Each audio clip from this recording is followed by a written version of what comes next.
All right, let's jump straight into this explainer and crack open what is, honestly, the ultimate ancient cold case. We're looking at a wild question that bridges history and modern science. Were the dragons of legend actually living, breathing dinosaurs? We've pulled from historical documents, paleontology, and geomythology to figure out exactly where the dragon myth came from. To figure this out, we've got to start with a massive historical puzzle. How did entirely disconnected cultures invent the exact same monster? I mean, think about it. You've got the Aztecs worshipping the feathered serpent, Quetzalcoatl, the ancient Chinese revering the long, and medieval Europeans terrified of fire-breathing beasts. Isolated cultures across the globe all imagined the exact same giant, scaly reptile. These are people separated by vast oceans, literally thousands of miles apart with zero contact. Which really begs the question, what were they actually looking at? Part 1. Did humans see dinosaurs? Let's kick things off with a pretty fascinating perspective. What if ancient humans actually interacted with living dinosaurs? To back this up, proponents point straight to historical records. Take the legendary explorer Marco Polo in the 13th century. He famously described massive, terrifying reptiles, writing, "Their mouth is big enough to swallow a man at one gulp." He even noted they were so fierce they'd hunt lions and bears. For some researchers, this isn't just a tall tale from a tired traveler. They view this as a potential eyewitness account of a dinosaur coexisting with humans. And you know, this wasn't just a one-off. Historical encounters with massive reptiles span centuries. Following Marco Polo in the 1200s, the Sudbury Chronicle from 1405 details a massive dragon with saw-like teeth completely wiping out a flock of sheep in the English countryside. Fast forward to 1496, and you've got physical engravings on Bishop Bell's tomb that look remarkably like long-necked dinosaurs. What really gets proponents of this theory excited is the sheer accuracy of these historical depictions. Take Bishop Bell's tomb from 1496. It shows these sauropod-like creatures with their tails held up in the air. That's a specific biological detail modern paleontology only confirmed relatively recently. We also see these wild cultural anomalies. The Chinese zodiac and the Babylonian Ishtar gate both mix completely ordinary everyday animals right alongside dragons. Plus, the word dragon pops up over 30 times in the English translation of the Bible, and castles and tapestries worldwide feature anatomical shapes that perfectly mirror dinosaurs. To some, this is a clear sign these ancient artisans were just drawing exactly what they saw roaming the wild. Part 2. Fact-checking the legends. Because, as you might guess, when skeptics and mainstream scientists cross-examine this exact same lore, a very different picture emerges. When you really put these claims under the microscope, the narrative kind of shifts. Proponents say global legends prove a shared monster, but scientists point out that the descriptions actually vary widely. We're talking dragons with fur, water-dwelling dragons, and a whole bunch that didn't even have wings. As for those biblical dragons, scholars note the term is usually metaphorical, like calling the Pharaoh of Egypt a great dragon. And then there's the supposedly ancient physical evidence, like the Ica stones in Peru that showed dinosaur engravings. Those turned out to be complete modern hoaxes. I mean, they depicted a triceratops which never even lived near South America. Even classical sightings, like Herodotus's winged serpents, lacked key pterosaur features like beaks and feet, sounding a lot more like simple flying snakes. So the whole debate really hinges on one massive factor, which is time. Mainstream paleontology relies on the fossil record, which shows a staggering 66 million-year gap between the mass extinction of non-avian dinosaurs and the very first appearance of modern humans. On the flip side, you have young Earth creationism, which posits that the Earth is roughly 6,000 years old. Under that framework, humans and dinosaurs absolutely had to coexist. We're basically looking at two fundamentally different interpretations of Earth's timeline, framing this entire mystery. Part 3. The first fossil hunters. This brings up a pretty huge question. If mainstream science insists humans never saw living dinosaurs, how on earth did isolated cultures know exactly what they looked like? Enter a totally fascinating field called geomythology. This is the study of how ancient myths and legends were created to explain geological events, or, for our purposes, the discovery of prehistoric fossils. Basically, geomythology suggests that ancient humans were essentially the world's very first fossil hunters.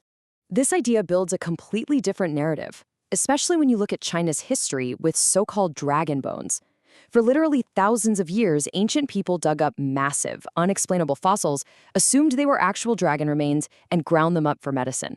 But get this, the irony here is just incredible. In 1899, a scholar being treated for malaria realized his medicinal dragon bones were etched with the oldest known Chinese writing ever discovered. And later, in the 1920s, paleontologists digging at a site known locally as Dragon Bone Hill actually uncovered Peking Man, a massive breakthrough in human ancestry. So the ancient hunt for dragons, literally, albeit accidentally, unlocked our own human history. And the evidence for geomythology gets even stronger when we realize that ancient dragon legends perfectly match the specific prehistoric bones buried right in their local dirt.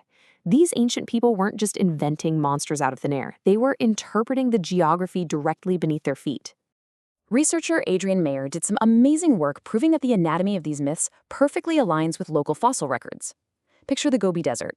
Nomads there would frequently walk past the skeletons of the Protoceratops, right? That's a four-legged dinosaur with a huge beak. So what myth sprang up? The griffin, a four-legged lion-eagle hybrid with a beak. Over in northern China, the dirt is packed with fossilized Pliocene deer skulls, which directly explains why the Chinese loon dragon is depicted with antlers. And in the Siwalik Hills of Pakistan, the extinct Civatherium giraffe fossilized with these strange calcite crystals on its head. Boom, you get regional legends of dragons with jeweled crests. It's like a giant puzzle coming together. Part 4, Psychology and Biology. But hey, unearthing giant bones is just half the story. We still gotta ask, how did ancient people turn static, broken fragments into terrifying, fire-breathing monsters? The answer is actually right in our own heads. It's a biological phenomenon called pareidolia. This is a reflex where the human brain automatically recognizes familiar patterns in incomplete data. It's a survival mechanism. So imagine an ancient human staring at a massive, terrifying, completely unexplainable skull pulled from the mud. Their brain is forced by biology to fill in the missing pieces just to assess the threat. So there's essentially a psychological recipe for inventing a dragon, driven purely by the biology of fear. Step 1, you unearth massive, unexplainable bones deep underground. Step 2, your brain triggers pareidolia to process this terrifying unknown.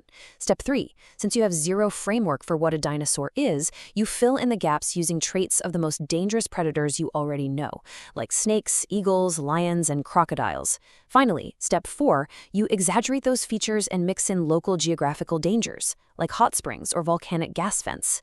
The dragon wasn't a biological creature at all. It was a psychological symptom of early humans trying to process the terrifying unknown.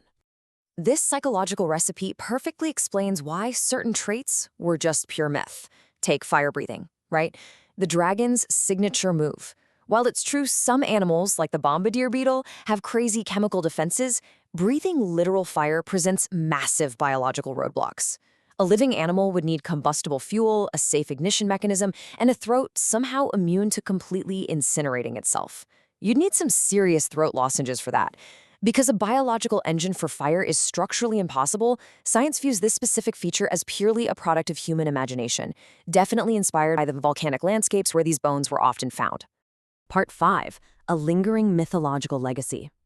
Whether you lean toward the idea that dragons were living neighbors to ancient humans, or you side with the view that they're the psychological ghosts of fossilized giants, their legacy on our culture is absolutely permanent. And there is a hilarious, ultimate irony to this whole journey. For thousands of years, humanity pulled these impossible bones out of the dirt and confidently called them dragons. Then, modern paleontology comes along and firmly proves, no, these bones belong to a distinct group of animals called dinosaurs. And what do scientists do? They turn right around and name new dinosaurs after dragons anyway. I mean, we literally have the Guanlong, which translates to crowned dragon. And yes, my personal favorite, Dracorex hogwartsia, the dragon king of Hogwarts. Because let's be honest, paleontologists are giant nerds too. Oh, and let's not forget, when we found the largest living venomous lizard on Earth in Indonesia, we immediately dubbed it the Komodo dragon. We just cannot let the myth go. So, I'm going to leave you with this final thought. Put yourself in the shoes of an ancient explorer or a medieval farmer. Without the context of modern paleontology, without natural history museums or science textbooks, if you dug up a towering T-Rex skull 3,000 years ago, what terrifying monsters would your imagination have built from the massive bones beneath your feet? Thanks for joining me on this explainer, and as always, keep questioning the world around you.